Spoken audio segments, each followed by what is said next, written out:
warahmatullahi wabarakatuh. Perkenalkan, nama saya Isrotul Mustahulida, NIM 1452 dari kelas 1 SDA 1. Sebagai syarat untuk memenuhi UAS konsep dasar IPA, saya membuat video yang menerangkan tentang pencernaan manusia. Sistem pencernaan adalah sistem kerja organ yang mengubah makanan dari mulut hingga anus menjadi energi yang dibutuhkan oleh tubuh. Sistem pencernaan terdiri dari mulut, kerongkongan, hati, lambung, usus halus, usus besar, ke rektum atau anus. Sistem pencernaan dimulai dari mulut. Gigi memotong makanan kelenjar ludah yang menghasilkan enzim yang berfungsi untuk menghasilkan makanan agar mudah ditelan. Kemudian lidah mendorong makanan ke kerongkongan. Di kerongkongan, makanan didorong dan diremas agar masuk ke dalam lambung. Proses ini terjadi selama 5-6 detik. Lambung memiliki 3 fungsi.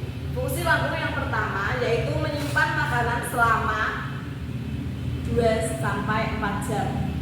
Fungsi lambung yang kedua yaitu menyalurkan dan mencampur makanan dengan aneka enzim dan cairan asam lambung. Fungsi yang ketiga yaitu memasukkan makanan ke usus kecil sehingga lambung kosong kembali. Di usus kecil atau usus halus, zat dan gizi diserap oleh tubuh.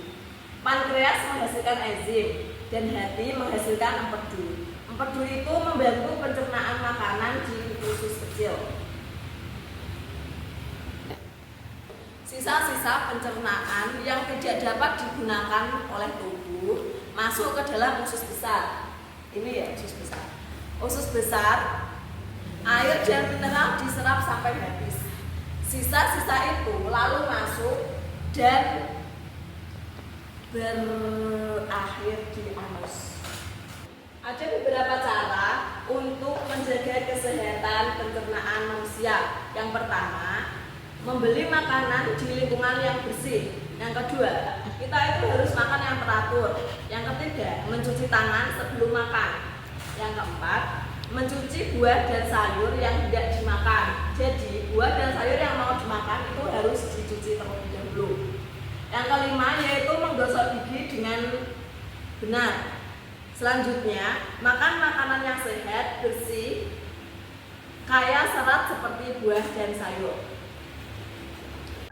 Hewan ruminansia, biasa disebut hewan pemamak bia, adalah hewan yang dapat mengunyah makanan 2 kali sebelum akhirnya dicerna tubuh dan diubah menjadi energi. Sistem pencernaan pada hewan ruminansia lebih unik dibandingkan dengan manusia ataupun hewan lainnya.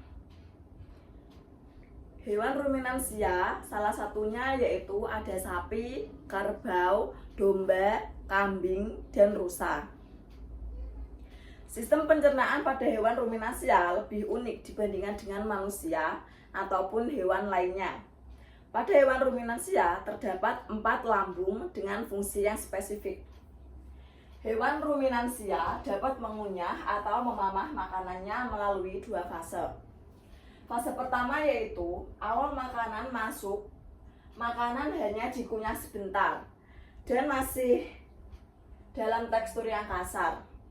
Selanjutnya, makanan akan disimpan di dalam rumen lambung. Yang kedua, fase kedua yaitu ketika rumen sudah penuh, hewan ruminansia akan mengeluarkan makanan yang dikunyahnya tadi untuk dikunyah kembali hingga teksturnya lebih halus. Kemudian makanan akan masuk ke dalam lambung lagi. Berikut adalah beberapa organ-organ pencernaan ruminansia. Yang pertama ada rongga mulut.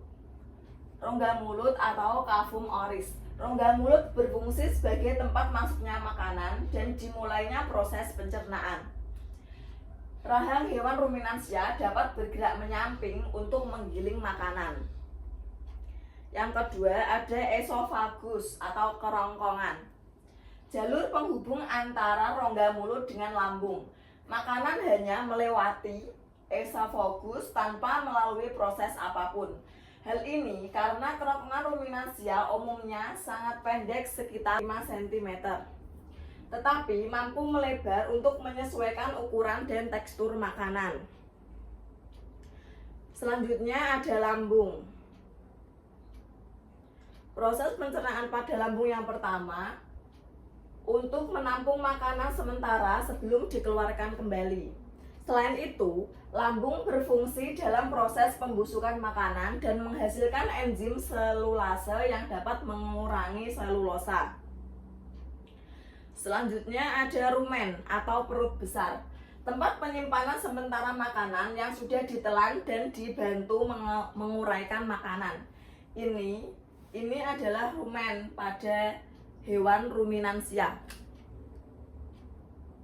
Selanjutnya ada perut jala. Perut jala biasa disebut dengan retikulum, tempat mencampur makanan hingga menjadi gumpalan-gumpalan kasar atau bolus. Setelah itu, makanan akan didorong kembali ke rongga mulut untuk dimamah yang kedua hingga teksturnya sampai halus.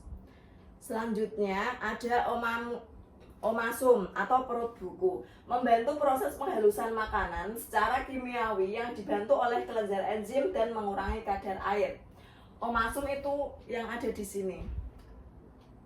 Selanjutnya ada abomasum atau perut masam, mencerna gumpalan makanan melalui enzim dan asam klorida dan sebagai desinfektan bagi bakteri jahat yang masuk bersama makanan. Selanjutnya ada usus halus. Usus halus berfungsi menyerap sari-sari makanan yang telah diproses di dalam lambung. Sari-sari makanan yang diserap kemudian diedarkan ke seluruh tubuh dan diubah menjadi energi. Yang terakhir ada anus. Setelah sari-sari makanan diserap oleh usus halus, sisa proses penyerapan akan dibawa menuju anus. Sisa ampas makanan tersebut akan dikeluarkan melalui anus. Sekian dari saya, bila ada kata-kata yang kurang berkenan, mohon maaf. Wassalamualaikum warahmatullahi wabarakatuh.